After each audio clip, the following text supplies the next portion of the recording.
Selamat pagi Pak Kusman, kami dari kelompok UAS Pengenalan Reflektif hari ini akan mempresentasikan tentang Ronaldo datang ke Kupang. Perkenalkan, nama saya Meti Marta Tanggang. Perkenalkan, nama saya Omar Nimitrihook. Perkenalkan nama saya Danilo De Freitas. Nama saya Matthew Frederick. Perkenalkan, nama saya Ronald Krisdianto. Saya Michael Marpau. Selamat menyaksikan Pak Kusman. Jadi dimulai dari saya yang akan saya jelaskan yaitu jenis-jenis klaim yang terdapat di dalam berita tersebut. Yaitu ada 8 jenis klaim. Dimulai dari klaimnya yaitu Cristiano Ronaldo akan berkunjung ke kota Kupang. Nah, kemudian ada non-klaim. Non-klaimnya yaitu apakah benar Cristiano Ronaldo akan berkunjung ke Kupang. Selanjutnya yaitu ada klaim nilai. Nah, klaim nilai yang terdapat dalam berita tersebut adalah perjalanan jauh yang dilakukan Binsar menunjukkan dedikasi luar biasa sebagai penggemar dari Cristiano Ronaldo. Nah, kemudian ada klaim faktual. Binsar menempuh perjalanan selama 7 jam dari Medan hingga ke Kupang. Boleh di next. Kemudian yaitu klaim objektif dari berita yang kami bahas, yaitu bermodalkan informasi dari komunitas keluarga PRMI di Kupang. Binsar tiba di kota tersebut meskipun tidak memiliki sanak saudara di sana. Selanjutnya yaitu ada klaim subjektif. Binsar merasa perjalanan ini sangat berharga, meskipun belum tentu bertemu dengan sang idolanya, yaitu Cristiano Ronaldo. Selanjutnya ada klaim nilai preskriptif. Penggemar sejati harus rela melakukan apa saja untuk bertemu dengan idola mereka, bahkan jika itu berarti melakukan perjalanan yang jauh. Dan yang terakhir, yaitu klaim faktual deskriptif yang terdapat dalam berita yang kami bahas, yaitu Binsar tiba di kota Kupang pada Selasa siang dan belum beristirahat sejak pagi. Oke, sekarang saya membahas tentang analisis kasus gagal ketemu Ronaldo. Yang pertama, identifikasi. Identifikasinya adalah kabar Cristiano Ronaldo mau berkunjung ke Kupang, NTT, membuat Binsar Saragi berbinar-binar. Ia rela menempuh perjalanan panjang dari Medan hanya demi bertemu dengan CR7 atau yang biasa kita kenal dengan Cristiano Ronaldo. Boleh tolong next? Yang kedua, analisis.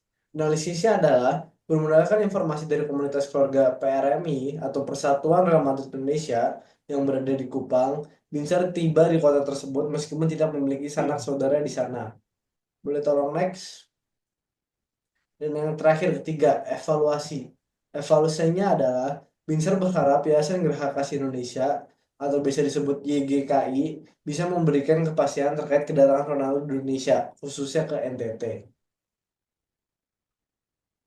Selanjutnya kita masuk ke argumen dan silogisme kategoris.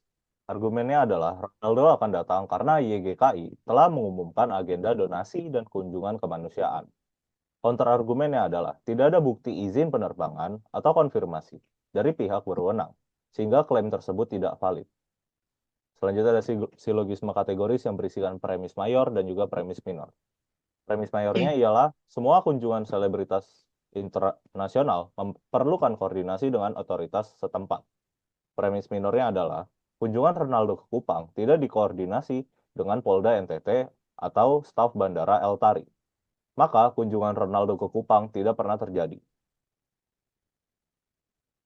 Selanjutnya saya akan menjelaskan pola deduktif dari kasus ini.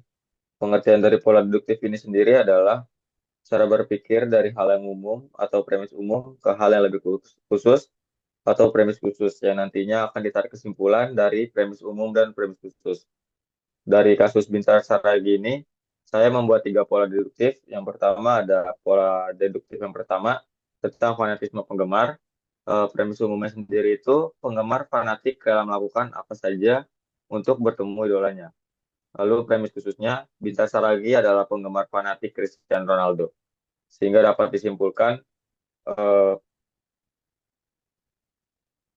maka Binsar Saragi rela melakukan perjalanan jauh dari Medan ke Kupang demi bertemu Cristiano Ronaldo.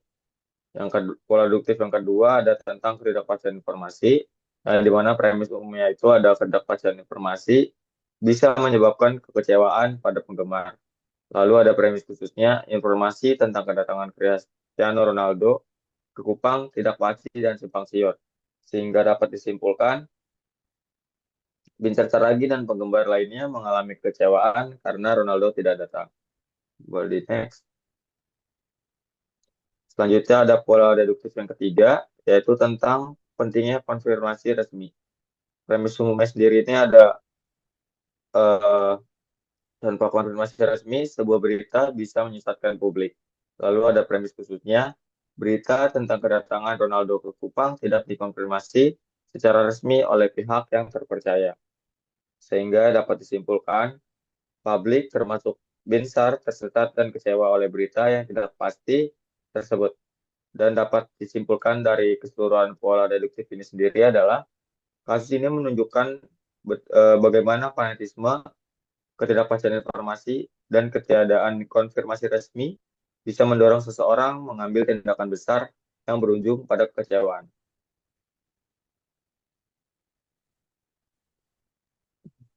Selanjutnya saya akan membahas tentang contoh argumen induktif spesifik. Yang poin pertama yaitu banyak warga Kupang melihat sosok yang mirip Cristiano Ronaldo di bandara. Beberapa waktu lalu banyak warga Kupang melaporkan bahwa mereka melihat sosok yang sangat mirip dengan Cristiano Ronaldo di bandara El Tari. Sosok tersebut terlihat memiliki postur tubuh tinggi, gaya berjalan yang khas, dan wajah yang menyerupai Ronaldo. Karena ciri-cirinya sangat mirip, banyak warga langsung menduga bahwa itu benar-benar Cristiano Ronaldo yang datang ke Kupang. Selanjutnya, poin yang kedua yaitu video dan foto tentang kehadirannya viral di media sosial. Tak lama setelah kemunculan sosok tersebut, warga mulai mengabadikan momen itu melalui video dan foto.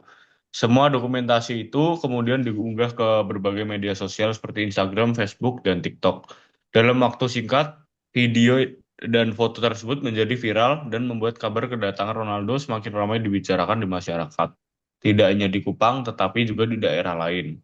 Poin selanjutnya yaitu beberapa media lokal memberitakan bahwa Ronaldo tiba di Kupang. Selain laporan dari warga, beberapa media lokal di Kupang juga ikut memberitakan kabar tersebut. Mereka melaporkan bahwa ada seseorang bintang sepak bola dunia yang disebut-sebut adalah Cristiano Ronaldo yang tiba di Kupang. Berita dari media ini membuat banyak orang semakin yakin bahwa informasi tentang kedatangan Ronaldo memang benar adanya. Selanjutnya, poin yang terakhir yaitu berdasarkan banyaknya laporan warga dan pemberitaan, besar kemungkinan Ronaldo memang datang ke Kupang. Dengan mempertimbangkan banyaknya laporan dari masyarakat, bukti-bukti berupa video dan foto, serta pemberitaan dari media lokal, kita bisa menarik kesimpulan bahwa besar kemungkinan Cristiano Ronaldo memang benar datang ke Kupang. Namun untuk memastikan kebenarannya, tetap diperlukan konfirmasi resmi dari pihak berwenang atau Cristiano Ronaldo sendiri.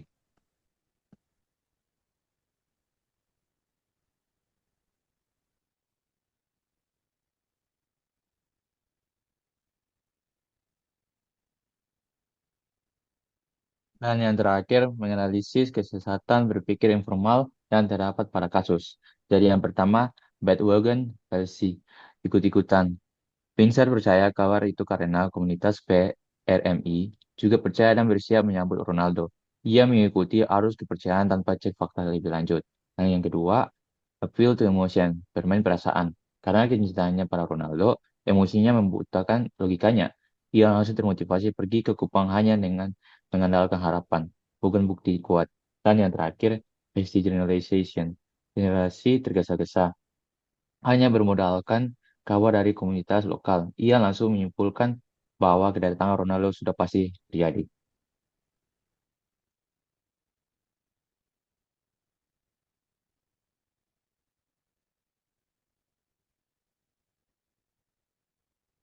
Sekian presentasi dari kelompok kami. Terima kasih Pak Kusman sudah mendengarkan. Terima kasih. Terima kasih Pak. Terima kasih, Pak.